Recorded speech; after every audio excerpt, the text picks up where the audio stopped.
지난번에 말씀드렸듯이 오늘부터 신입사원들이 출근하게 되었습니다. 이쪽은 정민수 씨, 그리고 이쪽은 이미연 씨. 안녕하십니까. 신입사원 정민수입니다. 앞으로 잘 부탁드리겠습니다.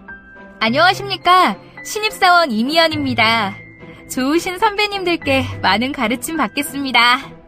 여러분 모두 잘 알아서 하시겠지만 우리 신입사원들에게 업무에 대해 잘 알려주시고 많은 관심을 가져주길 바랍니다. 네. 어머, 민수씨. 이제 보니까 자기 엄청 잘생겼다. 게다가 이 팔뚝 좀 봐. 힘이 아주 좋겠어. 네.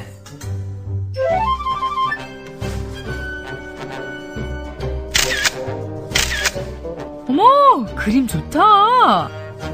자기들, 이거 좀 봐봐. 우리 정민수 씨 너무 잘생기지 않았어? 어머, 어쩜 이렇게 잘생겼을까?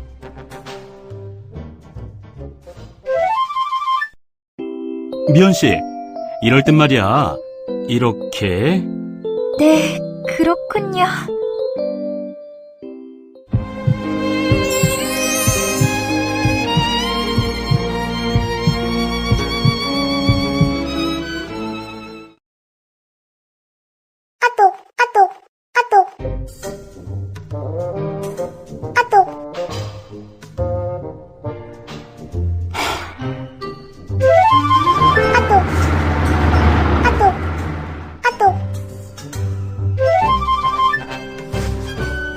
미연 씨, 이런 문자 좀 부담스러운데 자제하면 좋겠어요.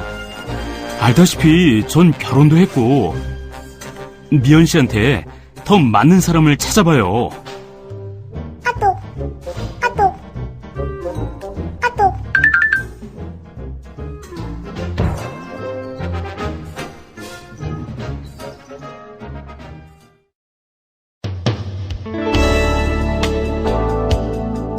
오늘 이 자리를 마련한 이유는 직장 내 성희롱 예방 교육이 필요한 것 같아서입니다.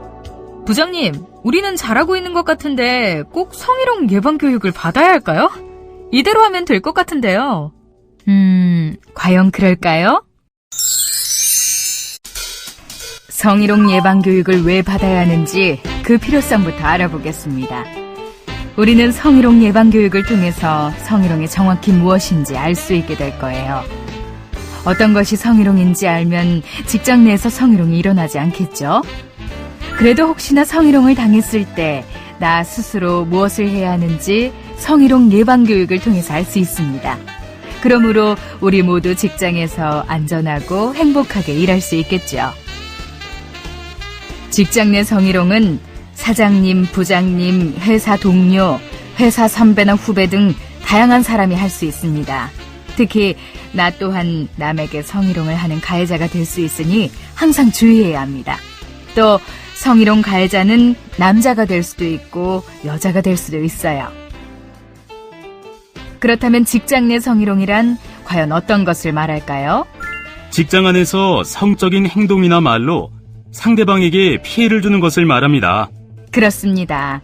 상대방의 기분을 나쁘게 했거나 성적인 부끄러움을 느꼈다면 성희롱이 될 수 있습니다.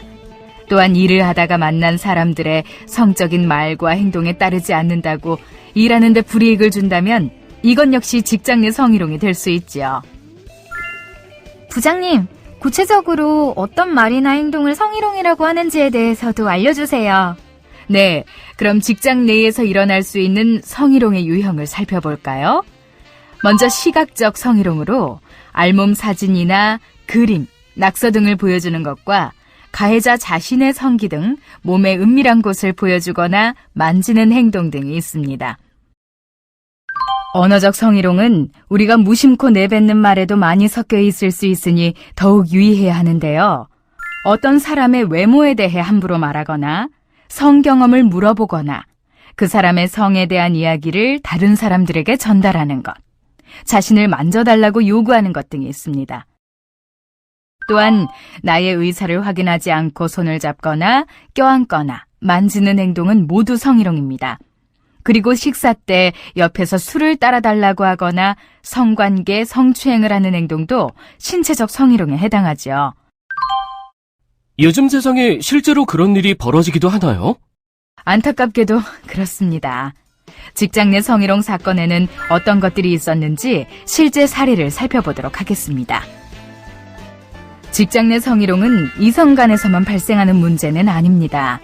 남자와 남자, 여자와 여자끼리도 성희롱은 발생할 수 있죠. 저는 남자인데 남자 동료들이 제 가슴을 만지며 여자 가슴보다 큰 애라며 놀립니다. 직장 내 여자 상사가 여자인 제게 가슴이 크다, 못생겼다라며 외모를 가지고 놀려요. 남자 직원들끼리 회식 자리에서 노래방을 갔는데 저보고 바지를 벗으라고 하며 짓궂은 장난을 치더라고요. 또한 직장 상사가 권력을 이용하여 성희롱하는 일이 많습니다. 직장 상사가 저한테 자꾸 몸을 부딪히고 제 엉덩이를 만졌어요. 직장 상사가 저한테 물어보지도 않고 갑자기 입을 맞췄어요. 그런데 술에 취해 기억이 나지 않는다고 말하네요. 직장 상사가 식사 후 함께 간 노래방에서 강제로 성관계를 가지려고 했어요. 직접적인 신체 접촉 말고도 문자, 영상 등을 활용하여 성희롱을 하는 경우도 있습니다. 직장 상사가 성관계 장면이 담긴 영상을 핸드폰으로 보냈어요. 핸드폰 카메라로 제 뒷모습을 찍었어요. 그리고 예쁘다며 사람들에게 보여주는데 기분이 나빴어요. 점심시간 직장 상사가 야한 영상을 보며 저에게 같이 보자고 했어요. 앞서 말했듯이 언어적 성희롱도 성희롱입니다. 회사 사장님이 남녀 직원 모두에게 첫 키스가 언제인지 물어봤어요. 직장 선배가 제 외모를 가지고 자주 이야기해요. 유부남인 제게 회사 여자 선배가 늦은 시간에도 보고 싶다, 사랑한다는 문자를 보냈어요. 그런가 하면 성희롱 피해를 신고하고 2차 피해를 당하는 경우도 있지요. 성추행을 당하고 직장에 신고하니 자세히 설명해봐라, 옷차림이 문제는 아니었냐 라는 질문을 해서 더 수치감을 느꼈어요.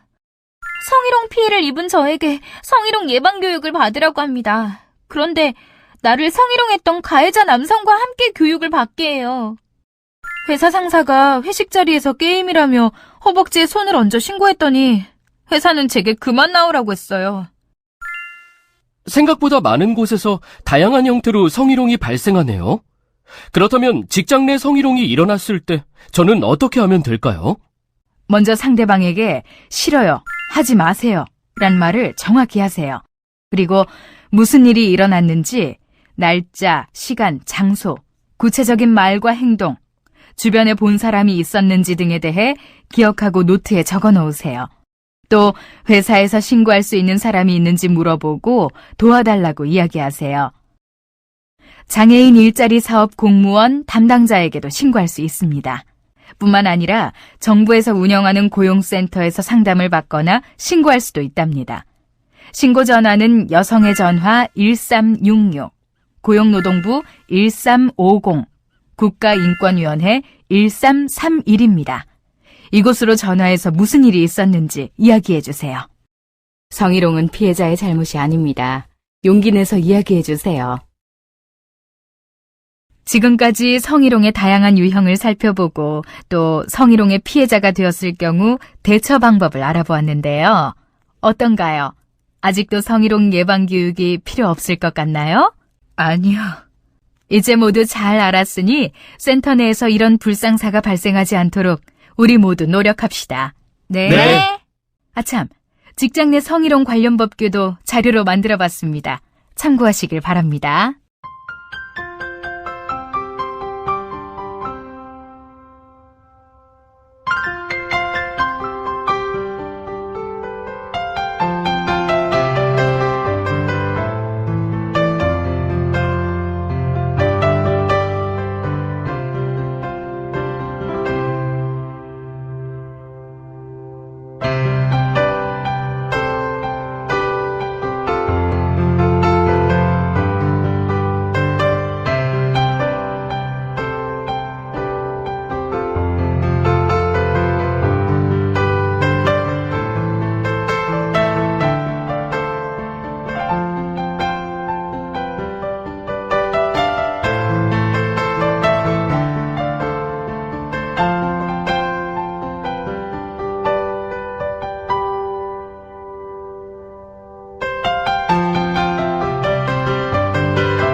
네.